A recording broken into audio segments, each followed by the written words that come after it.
ಇಡಿ notice ರಾಜಕೀಯ ಪ್ರೇರಿತವಲ್ಲದೆ ಇನ್ನೇನು CBI ತನಿಖೆಗೆ ಕೊಡುವ ಬಗ್ಗೆ ನನಗೆ ಯಾಕೆ ಭಯ ಆಗುತ್ತೆ ಅಂತ ಬೆಂಗಳೂರಿನಲ್ಲಿ ಮುಖ್ಯಮಂತ್ರಿ ಸಿದ್ದರಾಮಯ್ಯನವರು ಪ್ರಶ್ನೆ ಮಾಡಿದ್ದಾರೆ. ನನಗೆ ನ್ಯಾಯ ಸಿಕ್ಕೇ ಸಿಗುತ್ತೆ ಅನ್ನುವಂತ ಭರವಸೆ ಇದೆ. ಪತ್ನಿಗೆ ಇಡಿ ನೋಟಿಸ್ ಕೊಟ್ಟ ಬಗ್ಗೆ ಕೋರ್ಟ್ ಪ್ರಶ್ನೆ ಮಾಡಿದೆ. ಯಾಕೆ ಇಷ್ಟು ಆತುರ ಅಂತ ನ್ಯಾಯಾಧೀಶರೇ ಕೇಳಿದ್ದಾರೆ. ಪ್ರಕರಣದ ಬಗ್ಗೆ ತನಿಖೆ ನಡೀತಾ ಇದೆ ಅಂತ ಸಿಎಂ ಸಿದ್ದರಾಮಯ್ಯನವರು ಮಾತನಾಡಿದ್ದಾರೆ. ಇವರ ಪತ್ನಿ ಪಾರ್ವತಿ ಅವರಿಗೆ ಈಗಾಗಲೇ ಇಡಿ ಅಧಿಕಾರಿಗಳು ನೋಟಿಸ್ ಕೊಟ್ಟಿದ್ದಾರಲ್ಲ, ಅದ್ರ ಬಗ್ಗೆ ಕೋರ್ಟ್ ಕೂಡ ಪ್ರಶ್ನೆ ಮಾಡಿದೆ. ನ್ಯಾಯಾಧೀಶರು ಕೂಡ ಇಷ್ಟೊಂದು ಆತುರ ಯಾಕೆ ಅಂತ ಕೇಳಿದ್ದಾರೆ. ಹಾಗಿದ್ರೂ ಕೂಡ ಇಡಿ ಅಧಿಕಾರಿಗಳು ನೋಟಿಸ್ ಕೊಟ್ಟಿರೋದ್ರ ಹಿಂದೆ ರಾಜಕೀಯ ಪ್ರೇರಣೆನೇ ಇದೆ ಅಂತ ಸಿದ್ದರಾಮಯ್ಯನವರು ಪ್ರತಿಕ್ರಿಯೆ ಕೊಟ್ಟಿದ್ದಾರೆ. ಅದು ಸ್ಟೇ ಆಗಿದೆ, ಕೋರ್ಟ್ನಲ್ಲಿ ಸ್ಟೇ ಆಗಿದೆ. ಜಡ್ಜು ಹೇಳಿದ್ದಾರೆ, ಬರೀ ಯಾಕೆ ನೀವು ಇಷ್ಟೊಂದು ತನಿಖೆ ನಡೀತಾ ಇದೆ, ಸಿಬಿಐ ಕೊಡಬೇಕಾ ಬೇಡುವ ಅನ್ನೋದ್ರ ಬಗ್ಗೆ ಚರ್ಚೆ ನಡೀತಾ ಇದೆ. ಅದು ಆರ್ಗ್ಯುಮೆಂಟ್ ಸ್ಟೇಜ್ನಲ್ಲಿದೆ, ಈಗ ರಿಸರ್ವ್ ಆಗಿದೆ ಆರ್ಡರ್ಸ್. ಈ ಹಂತದಲ್ಲಿ ನೀವು ಆತರ ಮಾಡೋದು ಸರಿ ಇಲ್ಲ ಅಂತ ಹೇಳಿ ಸ್ಟೇ ಕೊಟ್ಟಿದೆ. ರಾಜಕೀಯ ಪ್ರೇರಿತ ಅಂತ ಇಡಿ ನೋಟಿಸ್ ರಾಜಕೀಯ ಪ್ರೇರಿತ ಅಂತ ಅನ್ಸುತ್ತೆ. ಮತ್ತೇನೇ ರಾಜಕೀಯ ಪ್ರೇರಿತ ಕೇಸೇ ಮೂಢ ಕೇಸೇ ರಾಜಕೀಯ ಪ್ರೇರಿತ,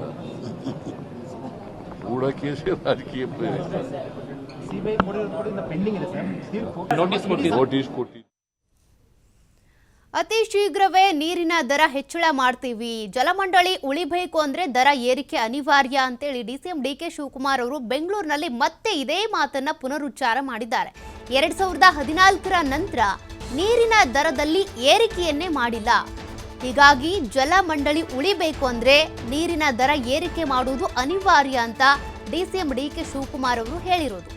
ಈಗಾಗಲೇ ಜಲಮಂಡಳಿ ಮೇಲೆ ಸಾವಿರಾರು ರೂಪಾಯಿ ಹೊರೆ ಇದೆ. ತಿಂಗಳಿಗೆ 85 ಕೋಟಿಯಂತೆ ವರ್ಷಕ್ಕೆ 1,000 ಕೋಟಿ ನಷ್ಟ ಉಂಟಾಗ್ತಾ ಇದೆ. ಹೀಗಾಗಿ ದರ ಏರಿಕೆ ಮಾಡುವಂತ ಅನಿವಾರ್ಯತೆ ಎದುರಾಗಿದೆ.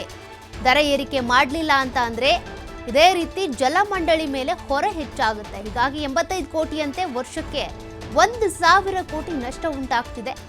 ನೀರಿನ ದರ ಏರಿಕೆ ಮಾಡುವುದು ಅನಿವಾರ್ಯ, ಶೀಘ್ರದಲ್ಲೇ ದರ ಏರಿಕೆ ಆಗುತ್ತೆ ಅಂತ ಡಿಸಿಎಂ ಡಿಕೆ ಶಿವಕುಮಾರ್ ಅವರು ಹೇಳಿದ್ದಾರೆ.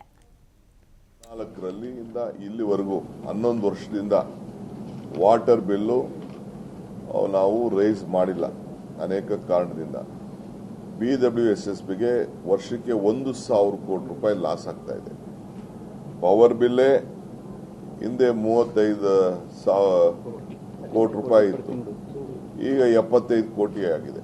ಇನ್ನು ಬೇರೆ ಹ್ಯೂಮನ್ ರಿಸೋರ್ಸಸ್, ಬೇರೆ O&M, ಬೇರೆ ಇವೆಲ್ಲ ಲೆಕ್ಕ ಹಾಕೊಂಡ್ರೆ 85 ಕೋಟಿ ರೂಪಾಯಿ ತಿಂಗಳಿಗೆ ಲಾಸ್ ಆಗ್ತಾ ಇದೆ. ವರ್ಷಕ್ಕೆ 1,000 ಕೋಟಿ ರೂಪಾಯಿ ಲಾಸ್ ಆಗ್ತದೆ. ಸೊ ಅನಿವಾರ್ಯತೆ ಇದೆ.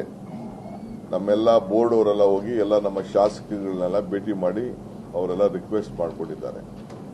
ಸೊ ಬೋರ್ಡ್ ಅವರೆಲ್ಲ ರಿಕ್ವೆಸ್ಟ್ ಮಾಡಿ ನಮಗೆ ತೊಂದರೆ ಆಗ್ತದೆ ಮುಂದಕ್ಕೆ ಅಂತೇಳಿ, ನಮ್ಗೆ ಸಂಬಳಕ್ಕೂ ಇರಲ್ಲ ಅಂತೇಳಿ. ಈಗ ನಾವು ಹೊಸದಾಗಿ ಎಕ್ಸ್ಪ್ಯಾನ್ಷನ್ ಮಾಡಕ್ ಹೋದಾಗ ಎಲ್ಲ ಬ್ಯಾಂಕ್ಸ್ ಅವರು, ಫೈನಾನ್ಷಿಯಲ್ ಇನ್ಸ್ಟಿಟ್ಯೂಷನ್ಸ್ ಎಲ್ಲ ನೀವೆಲ್ಲ ಲಾಸ್ ಮಾಡ್ಕೊಂಡಿದ್ದೀರಿ ಅಂತೇಳಿ ಅವರು ನಮ್ಮ ಮೇಲೆ ಸಹಕಾರ ಕೊಡಲಿಕ್ಕೆ, ಲೋನ್ ಕೊಡಲಿಕ್ಕೆ ಒಪ್ತಾ ಇಲ್ಲ. ಹಿಂದೆ ಗೌರ್ಮೆಂಟ್ ಅಲ್ಲಿ ಈ ನಮ್ಮ ಕೆಲವರು ಬಡವರಿಗೋಸ್ಕರ ಸ್ಲಮ್ಗೆಲ್ಲ 20 ಕೋಟಿ ರೂಪಾಯಿ ಅಷ್ಟು ಹಣನ ಗೌರ್ಮೆಂಟ್ ಇಂದ ಬಜೆಟ್ ಅಲ್ಲಿ ಕೊಡ್ತಾ ಇದ್ರು. ಬಿಜೆಪಿ ಗೌರ್ಮೆಂಟ್ ಬಂದ ಮೇಲೆ ಹಣನೆಲ್ಲ ನಿಲ್ಲಿಸಿದ್ದಾರೆ. ಅದು ಕೂಡ ಕಂಟಿನ್ಯೂಷನ್ ಆಗ್ತಾ ಇದೆ.